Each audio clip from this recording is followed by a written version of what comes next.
That's the flip, right? That's the switches, the Yeah, flip, the flip. that's gonna be the omega moment. But this is where you position yourself. You don't Hmm. wait for the institution to come in. You don't like you're waiting for that time period, but you're positioning yourself for that. You're getting to the start line because they're getting to the start line too. By the time the gates open and you're off to the races, you're trying to catch It's a a green wrap. candle. It's a wrap. It's a wrap. So, No. I got a question because like y'all always talking about institutions, big, big gov into, cryptos and coins or whatever, but isn't that kind of counterintuitive or against what decentralized currency is supposed to be all about?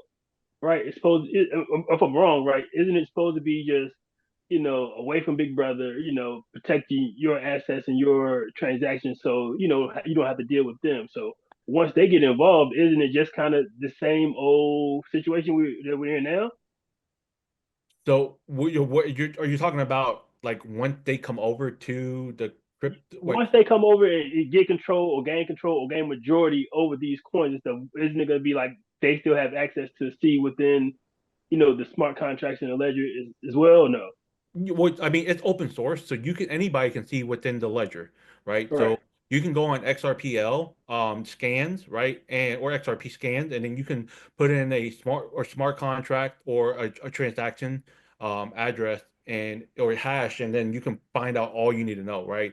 From the wallet addresses, right, to how much XRP was spent and whatnot. Very transparent, right? Or if there's any type of contract that's attached to it. Let's just say if you're using like the Ethereum ecosystem, right? Mhm. So as far as like them coming back and taking control over the system, this is where I let people know like the XRP ledger, okay? The XRP ledger is the one of it is the most decentralized network out there. Well, actually, one of the most decentralized network. I'm not gonna say it's like, I think it probably is the most decentralized. Cardano's up there too as well, right? With their Mhm. proof of stake mechanism that they have with their community.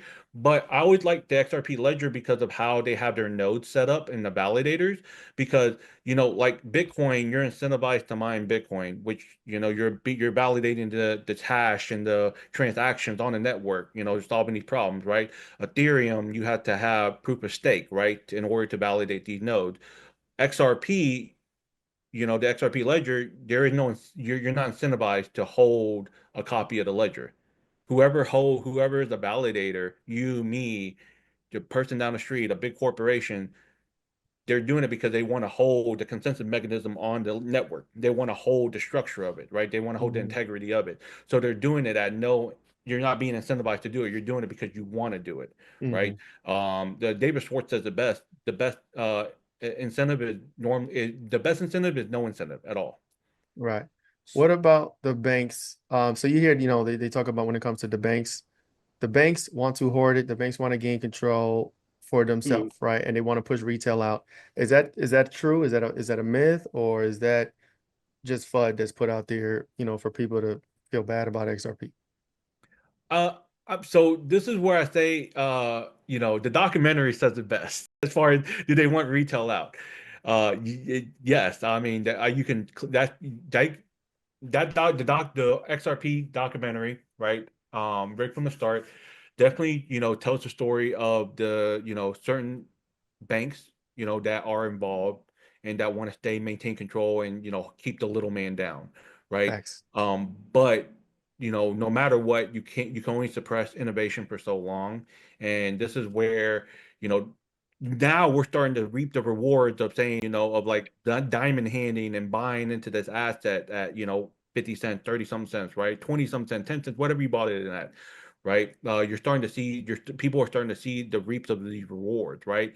And it's Mhm. only going to expedite from there. So, did they want to try to keep them out? Yes, they try to front run crypto, right? And a lot of people made money in the Ethereum ecosystem and whatnot, but the problem is that it was always going to come back, and so the wealth transfer is going to happen. And this is where I think RLUSD plays a real critical role because I know that some people were like, oh, RLUSD is going to be put on both XRP and the Ethereum ecosystem. Why are they doing it on the Ethereum ecosystem? It's supposed to be an XRP, stablecoin. But I'm like, y'all don't understand.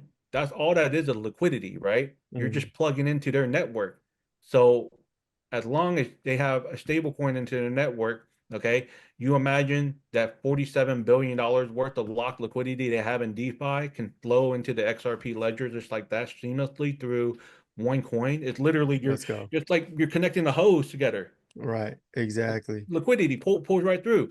And so when people start getting that understanding, like even if they did front run crypto and they have all that money over there from all those deep from the Ethereum ecosystem, eventually it's going to flow over to the XRP ecosystem or any other ecosystem itself. That is that have been actually building in the past, right? So Thanks. they try to front run it, they try to control it, but Like they always do. They failed miserably, and we're grateful for that. Thank you. big time, big time. And they were, it was going to happen, right? That was the whole concept of creating this type of technology, right? Was to entrap them and get them to basically, you would say, submit, right? Pass the Relinquish bar. control. Yeah. Yeah. Relinquish control and stop the corruption, stop the suppression of the 99%. Like, because we all see it, we all know it's not a myth anymore, it's not conspiracy theory. And we the people, we tired. We've been tired of this. You know what I'm saying? So It's just like when to flip of the switch, right? That it's not a question of if, it's a question of when. right. So I am partnered with a lot of companies, right? And the company I was having in a meeting with this morning, right, Oh gave me yeah, I saw some your very, tweet. huh? Yeah, let's go. Yeah, they I gave saw me your some. tweet. I can't say too much, right? This goes too much. Okay, But what okay. they did say is they are precious metals, and they company that deals with the blockchain side of space, right? And they said, and they by January they're gonna, I can disclose this information, right? But what coming out and what they have going into 2025 is going to shock the world, and this is coming from it's coming from a company that was developed by the company that own or that runs the largest bullion exchange in the world. So, with that Mm-hmm. being said, Mm-hmm. you can connect your own dots, but the largest bullion exchange in the world created this company, right? This company I'm partners with, and they're coming out with a technology that's going to shock the world, that is going to raise the price of both gold and silver at an exponential rate I that is can't going wait. to shock people's faces. So there are many catalysts that could cause this flip of a switch moment, right?